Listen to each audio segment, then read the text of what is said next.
I always considered myself an outdoorsy person, someone who craved the peace and isolation that only nature could offer. But now, I can't step foot into the wilderness without a gnawing fear crawling up my spine. What happened to me during that solo van camping trip wasn't just unsettling. It was something out of a nightmare, and I still don't know if I escaped or if it let me go.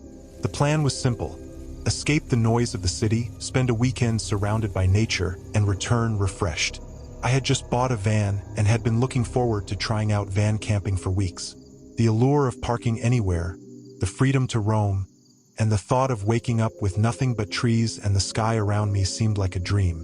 That Friday afternoon, I packed up, grabbed some supplies, and headed out toward the mountains.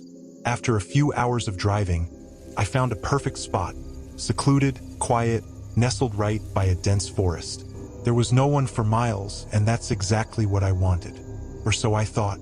The first day went as planned. I set up camp, explored the nearby trails, and settled in for a quiet night. As the evening crept in, I lit a small fire outside my van, cooked dinner, and gazed up at the stars. The silence was serene at first. No cars, no people, just the soft crackle of the fire and the occasional hoot of an owl. But as the night deepened, the air changed. The usual sounds of the forest, birds, insects, the gentle rustle of leaves, all seemed to vanish, replaced by an oppressive stillness. It wasn't just quiet, it was unnaturally quiet. I told myself it was probably the isolation getting to me, playing tricks on my mind. I put out the fire, locked the van doors, and tried to get some rest. That's when it started.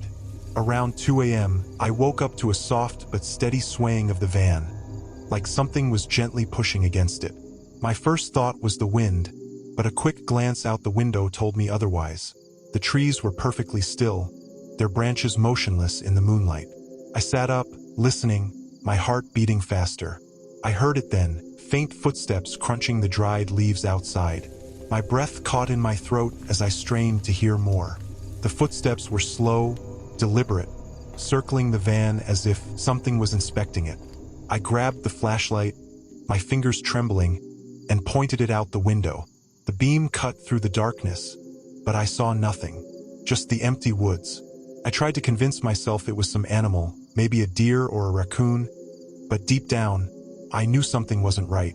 I lay back down, every muscle tense, trying to stay calm. Then the tapping began. It was light at first, barely noticeable, like someone gently drumming their fingers against the metal. Tap, tap, tap. It started on the driver's side, moved slowly to the back, and then to the passenger side. My skin crawled, and my stomach twisted in knots. Whatever it was circling the van, testing it, teasing me. I stayed completely still, terrified of what would happen if I made a sound. Suddenly, the tapping stopped. The silence returned, even more suffocating than before. I held my breath, listening, waiting for something, anything, to happen. Then, in a split second, the van shook violently, as if something massive had slammed into it. The force knocked me against the wall, and I could hear the sound of metal creaking under pressure. I scrambled to grab my keys, my hands shaking so badly I could barely hold them. The van rocked again, this time harder, like whatever was outside wanted in. My mind raced. I needed to get out of there, but something inside me screamed not to turn on the engine, not to make any noise. But I was running out of time. The third hit came, this one harder than the last. The entire van tilted to one side. I could feel it lifting slightly off the ground. Panic surged through me. I had no choice. I shoved the keys into the ignition, turned them, and prayed the engine would start. It roared to life. With my heart in my throat, I slammed my foot on the gas. The van lurched forward, tires kicking up dirt as I tore down the rough, narrow road. My headlights barely illuminated the path, but I didn't care. I couldn't shake the feeling that something was still chasing me, lurking just out of sight. As I sped away, I dared a glance in the rearview mirror. My breath hitched. There, just on the edge of the headlights' glow, I saw it. A figure unnaturally tall, standing perfectly still in the middle of the road. Its eyes, two pinpricks of light, stared directly at me. And then, it disappeared into the shadows.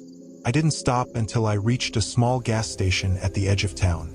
My hands were still shaking as I stepped out of the van, my mind racing, trying to make sense of what had happened.